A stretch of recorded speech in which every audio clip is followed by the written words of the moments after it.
If you're an investor who is ultra concentrated in tech, think the NASDAQ 100, you bought in at the absolute height of the dot-com bubble before it actually burst, you were down 83% from peak to trough. It took you 16 years to actually break even and get that money back. That's why you don't over-concentrate. If you were a little bit diversified, instead of the NASDAQ 100, you invest in the S&P 500. Instead of 83%, that was 49%. And instead of 16 years, it took you 7.2 years to actually recover. Hey everyone, welcome back to another episode of AWM Insights. It's your host, Justin Dyer, Chief Investment Officer here at AWM Capital, joined as always by Mena, Hanna, our portfolio manager here at AWM. And today we're going to talk, in a way, it's kind of like your regular public service announcement and/or reminder that markets don't always go up. And maybe that comment is news to listeners, but we've been in a period, generally speaking, if you extend it over the last 5, even 10 years, even beyond that in some cases, where markets have been relatively well behaved. There have been some periods, COVID being one of those, amongst others, where there's been a little bit of volatility. But for all intents and purposes, either that volatility has been a little concentrated in certain parts of the market, or it's been kind of short-lived. And so just talking through that, almost for our benefit just as much as yours, you all listeners, to just remind ourselves, hey, markets don't only go up and to the right. Volatility is a real thing. And especially given where things are priced today, I think it's just a good conversation for us all to have here. And you can get a little bit of insight into how Mena and I think about this internally. So a little bit of the inside baseball take, if you will, pun intended on that one. So without further ado, Mena, as we always do, let's level set. When we say, when I say markets have been fairly well behaved, go into that a little bit, but even further, part of why we decided to talk about this today was we're at the middle of middle of the year, starting to see some refreshes of predictions or price levels where certain analysts and banks are expecting the markets to end the year. It's a great time to refresh that type of stuff. And some of them think we're going to have a drop from here, and then there's a few that see us continuing to run up. I will say we have to take all of those with a grain of salt and know that it's very, very hard to get these things right. And that's why there is such a wild distribution when you look at, I think we're looking at 10 or so different predictions. Yeah. But yeah, let's start with kind of, again, first principles, level set. Where are we within markets right now? Markets have just been doing extremely well. If you look at sort of yearly data, like over a season, we have just had such a long winning streak. 2023 was an amazing year. So was 24, so was 25. And this year is also looking like it's a great year. I know we're halfway through the year. If you kind of evaluate what Wall Street and all of the analysts out there are pricing in for the rest of the year, they're also pricing in that this is going to be, anywhere between a 15 to 20% year, which is abnormal. Above average, yeah. Right? Yeah. Yeah. So having 3 or 4 of those in a row is definitely atypical. And it's not like we're ringing the alarm bells and saying that, the market's overpriced, there is going to be a sell-off at some point. We're definitely not taking that position. But I will say that is a possibility, but we're not out there to your point saying like, this is what we're predicting. We don't play that game. So I just want to be abundantly clear. Yeah, we have to just factor in the fact that it is a possibility. And unfortunately, sometimes when things are rosy and people forget that sell-offs can potentially happen, that's when they get overextended. There's just over-optimism in the market that happens. And if markets do kind of reverse course and sell off like we've seen historically, that's when investors could get really hurt. So we obviously love the fact that markets are doing well, but we also are not forever optimists. We're realists, and we have to be prepared for the other side of that, which has happened recently. It's happened over really short periods of time. Even 2020 was actually a positive market year, even though we saw some indices, shed 30% during that COVID month. We just have to be aware that sometimes these drawdowns aren't short. They don't just go away when things open up or the Fed kind of steps in to solve issues. We could have, a couple years of drawdowns where investors lose money and don't recover it for a couple years. Yeah, and I think there's a few points in there I just want to highlight for everyone.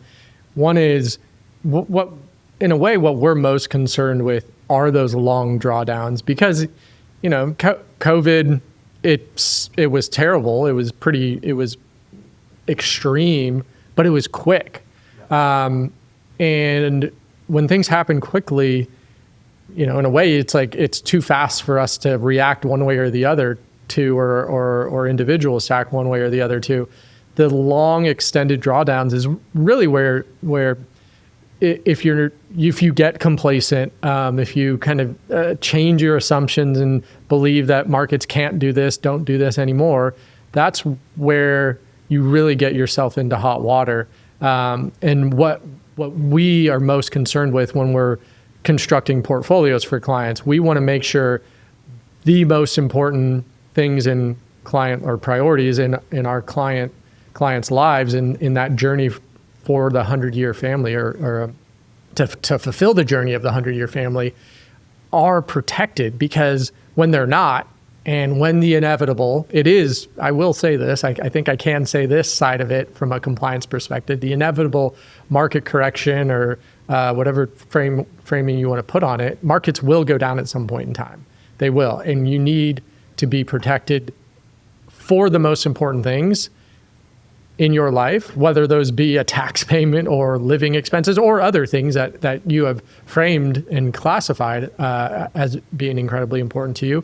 Those need to be met, because if you have to sell assets at a depressed value, that is losing money, right? That is the true risk that's out there. Extending this even to a further example, we were talking internally the other day about, on the real estate side of things, real estate developers, et cetera, they use a ton of leverage, and not protecting the simple payment to fund that leverage or the loan wrecked a ton of people around the time of COVID, because there was that complacency, that assumption that, prices just go up and up, people are going to pay their rent, so on and so forth. And it was a perfect storm that happens when you kind of least expect it. So again, we're not predicting the future. We're not ringing alarm bells. It is kind of this pause of and reflection and reminder that markets don't only go up, and you need to have that plan in place. And it's why you don't overextend. It's why you don't get complacent and reassess and say, this time is different and whatnot, right? Those are some of the most dangerous words out there. Yeah, and perfect storms do happen. It's important to just kind of take a step back and realize that perfect storms happen. How often they happen? They should be rare, and they should be rare when you do all the right things, when you diversify, when you have a plan in place. But at the end of the day, there are going to be prolonged periods of these perfect storms. I'll take kind of, I know we were talking about fear mongering on the last episode, but I'll fear monger a little bit. If you're an investor who is ultra concentrated in tech, think the NASDAQ 100, you bought in at the absolute height of the dot-com bubble before it actually burst, you were down 83% from peak to trough. It took you 16 years to actually break even and get that money back. Wild statistic. Yeah. First of all, that's why you don't over-concentrate it. If you were a little bit diversified, instead of the NASDAQ 100, you invest in the S&P 500. So a little bit more diversification. Instead of 83%, that was 49%. So better. And instead of 16 years, it took you 7.2 years to actually recover. You can see here that's the diversification piece. But either way, in any way you slice and dice it, that's a long time to be without your capital, and to be selling $1 for, potentially 17 cents. That's not what you want to do. That is a permanent impairment of capital. and you need to have other capital that's hopefully worth $1, if not close to $1, there to actually meet your needs, your priorities. So you don't have to either completely and drastically change your life. You know, we always have that wedding example. If you're getting married in 2001, in a situation like this, your 300-person wedding just turned into a 60-person wedding. Have fun explaining that to your soon-to-be wife. So we don't want to do that. The other thing that we also don't want to do is keep the $300 wedding, but now it's 5 times more expensive from kind of a household net worth standpoint. So that is why you want to protect your portfolio and build it strategically. These storms will happen. They're few and far between, hopefully, if public markets function efficiently. But if you don't prepare for them in times like this, you can actually get wiped out. And that is the biggest risk here. I would say that is a bigger risk than missing 1% or 2% on the year. Getting wiped out is something that you just can't come back from. 100%. And I think that's a differentiation between AWM and a lot of other firms like ours out there in the world, where we're prioritizing your priorities. We're saying money is a tool to do exactly what you just said. It's not a tool to second guess yourself, go chase the Mag 7, even though you already are diversified and you have exposure to them and they're benefiting you right now because, you know, let's say the dot-com bubble repeats itself. It's not going to be exactly in line with it, but, you know, history repeats, or it doesn't repeat, it rhymes kind of thing. Like, could that happen right now? I mean, some people are saying there's similarities to that dot-com bubble in certain parts of the market. And so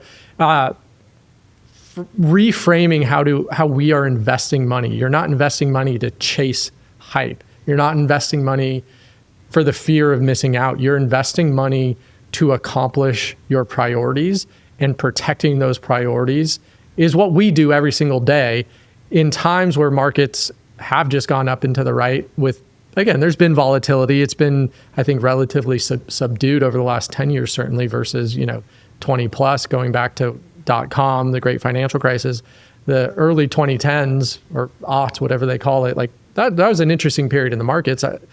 I experienced that, and so kind of have the battle scars to tell those tales. And it's painful. It happens, and you need to protect against those.